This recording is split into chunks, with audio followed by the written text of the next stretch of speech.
Chapter 18, Everblaze. If you hear a background noise, and I apologize, that's my niece watching some YouTube videos. Okay, I'll start. This is just a normal day for you, isn't it? Keith asked as they shivered outside the sanctuary gates, waiting for Councilor Tarek to meet them. Go to school, find out you're covered in a dangerous substance, melt off a few layers of skin, and then hail your bestie, the counselor. Tell him you're ditching study hall to save the world, and he says, "Cool, I'll come with you." We're not saving the world, we're saving Sylvanie. Sophie corrected as she locked her knees to stop them from shaking. The half cape of her Foxfire uniform was keeping her shoulders warmer this time, but the skirt plus leggings combo was a lot draftier. At least she wasn't shirtless like Sandor, though he didn't seem affected by the cold. Or maybe he was too busy checking for ogre tracks. Kif wrapped his cape higher around his neck, pinning it under his chin to cover every possible inch of skin. It pretty much counts as saving the world since, if anything happened to Sylvanie, we'd be back to worrying about the timeline to extinction. Sophie sucked in a breath. Do you think that's what this is about? What do you mean? Sophie stepped closer, afraid to speak her theory too loudly. Everyone knows how important Sylvanie is to the council, so maybe they're trying to use that to their advantage.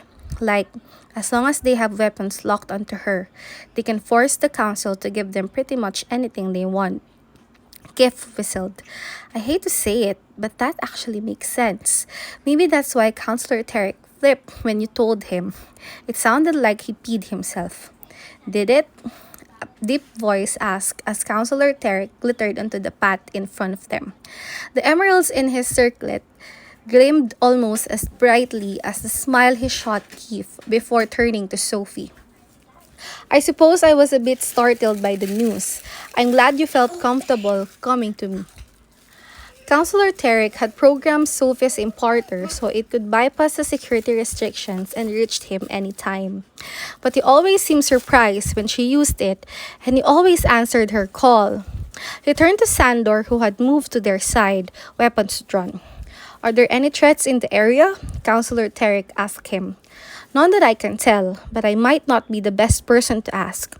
Apparently, my senses aren't as valuable as I'd once thought. Trust me, Sander, your senses are still incredibly valuable to me, but you probably should head inside the sanctuary. He motioned for everyone to step forward as he explained. I had Lord Cassius arrange our clearance, so, in theory, he took another step forward and the gates clicked open. I love when things go according to plan. That so rarely seems to happen these days. After you? He asked, stepping aside to let Sander take the lead. Sander stalked ahead, his sword raised as Sophie, Kif, and Counselor Tarek followed. The warm, sunny paradise felt colder this time, but maybe that was because Sophie kept trying to guess how much force an ogre missile would need to collapse the mountain walls above them. They'd only gone a few paces before Jerick stepped through a clump of bushes. His wild hair was pulled back into a simple braid, and he dropped to a bow in front of Counselor Tarek. I've sedated the alicorns as you instructed. They're waiting for you in their pastures. He glanced at Sophie as he turned to lead the way, his face a mask of fear and betrayal. Guilt reminded her of her promise to protect him from the council. But what choice did she have? This was bigger than all of them. Sophie had tried to prepare herself. That was my dog drinking water. Sophie had tried to prepare herself to see Sylvanie unconscious, but her eyes still welled with tears when she did, and not sad tears. Angry tears. This was the second time she'd seen Sylvanie drugged because of the rebels. She had to make sure it was the last. She feels calm, Keith promised, tracing his fingers along Sylvanie's neck. And it doesn't feel like she was stressed while he sedated her either. It's more like she just dozed off without realizing it. Yes, I do know how to sedate an alley. Jurek started, cutting himself off when he glanced at Counselor Tarek. Then he switched to another deep bow and quietly said, I was told there was a powder I should use to test the alicorns. I have it. Sophie dug through her pockets and pulled out the vial of revel dust. She showed Jurek how to sprinkle a thin layer of Greyfell's limp body, then went to treat Sylvanie, ignoring Kif when he called dibs on the top half. For all the times he'd call her Glitterbutt, he got to deal with the tail. Plus, she wasn't sure she could handle seeing the arrow mark glow. She'd barely begun dusting Sylvanie's name when Kif whispered, "Whoa," and Counselor Terek said, "So it's true." At least the rest of Sylvanie's body turned out to be clear, since the halo of red from the skin around Sylvanie's tail was the brightest she'd ever seen. Gray felt safe, Jurek announced as he rejoined them. "I checked twice to be sure. I guess they only want the girl. Of course, they know she's the most valuable." Sophie grumbled as she handed Jurek a vial of picotin. "This stuff will remove it, but it's a creepy process." Elwin exclaimed all the glory details. Jurek agreed. Sophie backed away as he moved toward Sylvanie, heading for a part of the path that curved enough to block Sylvanie from her view. "I can't watch," she whispered as Keith joined her. "Neither can I." "I think that makes three of us." Counselor Terek agreed, coming to stand beside them. "I've witnessed many difficult things in my day, but that magnificent creature." "Do you think she's going to be okay?" Sophie asked. "Of course she will. Everything worked out for us, right?" Kip held up his hands, wiggling his fingers. "Yes, but they weren't alicorns. Sylvanie's skin had a totally different composition." Then again, Sophie and Sylvanie did share parts of their DNA. "Ugh, you're worrying enough to make us both sick," Keith told her, clutching his stomach. "You can feel what she's feeling?" Counselor Terek asked, his brows shooting up when Keith nodded. "Clearly, you have your father's gift. You remind me of him, actually." Although he stroked his chin, his cobalt blue eyes boring into Keith's. "There's much of your mother in you as well. It'll be interesting to see who you take after." "Hopefully neither," Kif mumbled. Counselor Terek smiled. "We all wish to separate ourselves from our families when we're teenagers, but as you grow up, you learn to appreciate them." "I doubt that." Several awkward seconds passed. Then Counselor Terek asked Kip, "So what do you want to be then?" Kip shrugged. "Any openings in the nobility for a professional troublemaker?"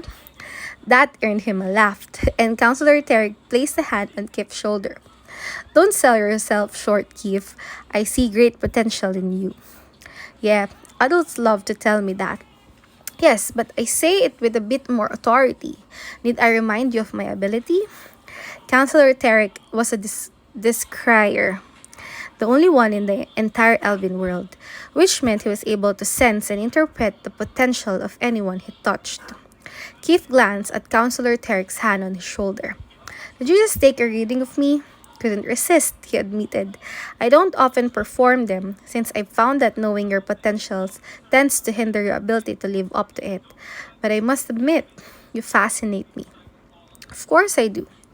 Kif's grin was extra smug, but for all his bravado, Sophie could tell that Counselor Terek's words had affected him deeply. "Well, you don't fascinate me as much as she does," Counselor Terek admitted, pointing to Sophie. "Hers was the only reading I couldn't translate. Everything I felt was too divided." "Divided how?" Sophie and Kif asked at the same time.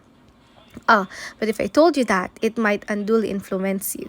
Best to let you choose for yourself." "Wow, you're kind of evil, aren't you?" Kip asked. Counselor Terek laughed. "Once upon a time, I wasn't all that different from you." He winked as he turned to call to Jurek. "How's it going over there?" "I think I'm done, though I'd like to test the area with revel dust just to be safe." Sophie brought with him the vial of powder, though she nearly dropped it when she got a closer look at Sylvanie. "Wow," Kif said, coming up beside her. "Guess I can't call her Glitterbutt until her fur grows back. How do you think she'd feel about bald booty?" Sophie looked away from the pinkish furless hind. "I think she'd hate it as much as I do." "Can one of you put the revel dust on the area?" Jurek asked. "My hands still have traces of the piquantin on them." "I'll do it," Kif offered, before Sophie could find the courage to do the same. She tried to thank him as he sprinkled the silver powder over Sylvanus' bare skin, rubbing it in with circular strokes, but every time she opened her mouth, her voice wanted to dissolve into a sob. The only thing that snapped her out of it was when she noticed Kif's hands. "What?" Kif asked as she gasped. "Is Sylvanie?" His voice trailed off as he realized what she'd seen. He'd gotten the rebel dust on his skin when he'd rubbed it onto Sylvanie, and his fingertips were glowing vivid red.